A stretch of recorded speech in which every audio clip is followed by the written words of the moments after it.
What does it take to be elite? To rise above the competition and stake your claim as the best? It takes speed, precision, and razor-sharp reflexes. But it also takes teamwork and strategy.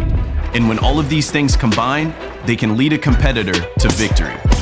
Whether they're throwing punches in the octagon or breaching into the arenas of Rainbow Six Siege. My name is ZackTTG. I'm a streamer, host, and gamer. And today, I'm meeting up with MMA legend Demetrius DJ Johnson for a new kind of competition. I got him, let's go! Using sports science to measure our speed, skills, and reaction times.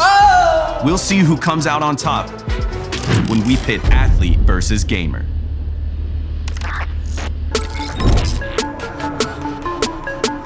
The type of athlete I am, I like to think of a well-rounded athlete. Obviously, I'm known for my mixed martial arts career, defended my belt 11 consecutive times, and people see me as one of the greatest.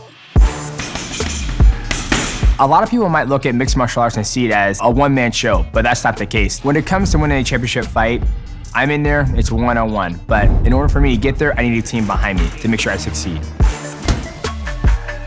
Since I was 5 years old, the type of games I've played mostly RPG, first-person shooters. And when it comes to the crossover, the skill sets in mixed martial arts and esports gaming is constantly learning. I've been doing mixed martial arts for 13 years and I'm still learning. And I've been playing games my whole entire life and I'm still learning. One of the reasons why I love playing Rainbow Six Siege is it's not just me going there doing it by myself. I have a team I like to coordinate with, and we either fail together or we win together. I play a lot of sports games and first-person shooters. I've been playing Rainbow Six Siege since it first came out. Going into a round of Rainbow Six Siege, if you don't have a strategy, it's nearly impossible to win that round, to know where your teammates are going and where they're at all times. And if you don't operate as a team, you're not gonna make it. I'm super excited to meet DJ today and to kick it with him all day. This is gonna be a crazy experience. So what are the parallels that you see between something like MMA and Rainbow Six Siege? Well, the parallels would be both words share is teamwork and coordination. In the gym, you gotta have a great team behind you. When you're playing Rainbow Six Siege, coordination. How are we gonna take down these bad guys? How are we gonna take down the defenders and defuse the bomb? Do you feel like there's a ceiling for a fighter, or like there's always something you can improve on? There's always something you can improve on, yeah. Obviously, right? But there might be a skill cap in some fighters because they don't have the athleticism or they don't have the mental capacity to be able to take their game to the next level. Everybody has to evolve, not just the fighter. So from my perspective, one of the biggest things that I see them have in common is a small margin for error. Because obviously when you're in the cage, the wrong movement, you could be done. And in the game, you peek around the wrong corner, you're done as well. Op 4 eliminated all friendlies. That's one of the things I love about each round.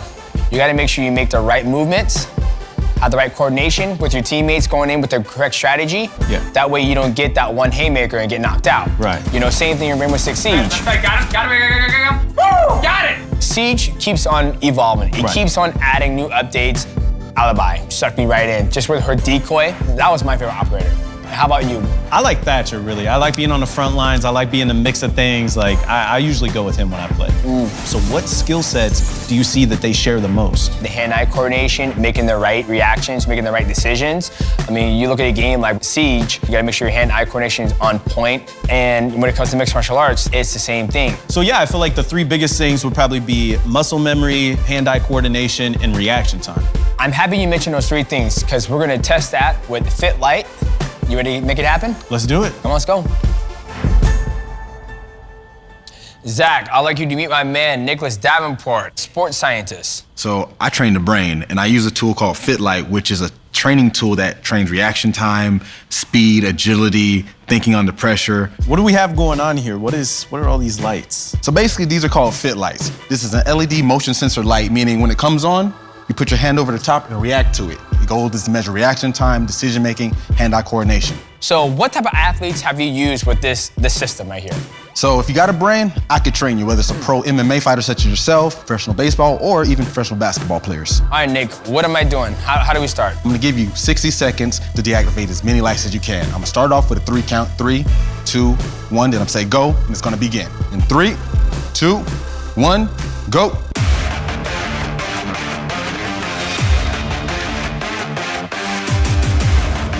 Final stretch, 10 seconds. What? Oh, I'm trying to use my peripherals and not like look at them. 5, 4, 3, 2, 1. Time. Good job. How are we looking? Look, okay? So in 1 minute, you deactivated 112 lights, and your average reaction time was 0.44, so a little less than half a second. Now, Zach, you ready? Yep. All right, gonna count down in 3, 2, 1, go.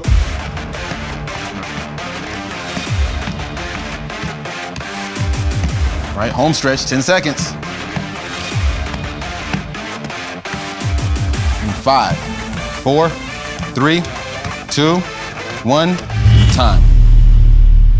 You had 129 hits, and your reaction time was 0.37. Oh! So you got Mighty Mouse just by a little bit, but hey, it's just a start. So exercise number 2 is gonna add in a little more physical application. Now, as you can see, you have 8 lights set up. Now, on this drill, you're gonna have one come on at a time, but the difference is you have lights high, medium, and on the ground. So what's going to happen is, if they're up top or on these boxes here, you're gonna use your hands to deactivate just like the first drills. But if they're on the floor where those 2 black bases are, you're gonna use your feet to deactivate. 3, 2, 1, go.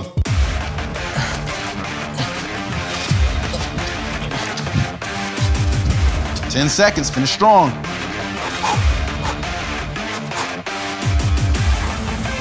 3, 2, 1, time at the buzzer.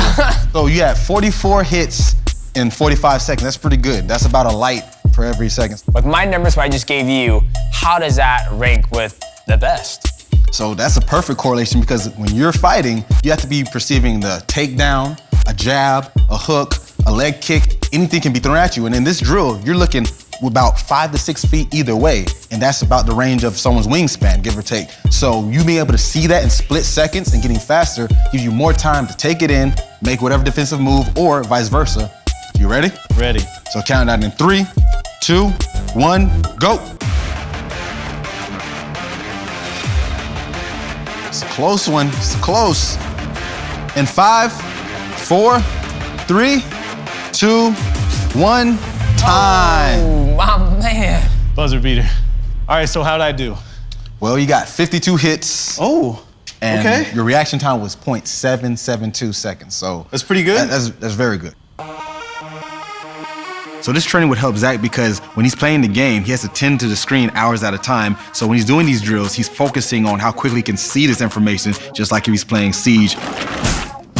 I'm impressed. Me and Zach are doing the exact same thing, and he's always ahead of me. And he's doing high-level gaming, and I'm doing, high-level professional mixed martial arts. Why am I losing? So when you think about it, the tie-in, when he's looking at that screen, whether it be the game character popping up, he has to attend to it. When you're fighting, it's very similar to hitting a mid or your opponent strikes, blocking it. So when you look at what he's doing, it has a lot more relevance to this. So that's where specificity comes in. He may have a little advantage because on that screen, there's a lot of carryover here too. What can I do to take my game to the next level? So I say keep doing what you've been doing. Like I said, training the brain and playing video games are closely linked. So keep playing, keep training, and get your mind right. Now, I would have expected DJ to outperform Zach today because he's an elite level MMA athlete. But surprisingly, Zach beat him in all drills. And I think that it's because he's been playing video games his whole life and training his brain without even knowing it. Op 4 eliminated. Friendly mission successful. Yo, DJ, I just want to thank you again for linking up with me today. I'm still so amazed by how many shared skill sets there are between MMA and elite high-level gaming. I mean, when you got a professional mixed martial artist and you have a high-level gamer, especially in the game like Rainbow Six Siege, the parallels are on the same level, right? I mean, the hand-eye coordination, the mental capacity, it's the same. And I'm impressed. I'm gonna hop on some Rainbow Six Siege, man. I need that gamer tag. Okay, I'll slide you the gamer tag and make it happen, all right? All right, let's do it. Bet.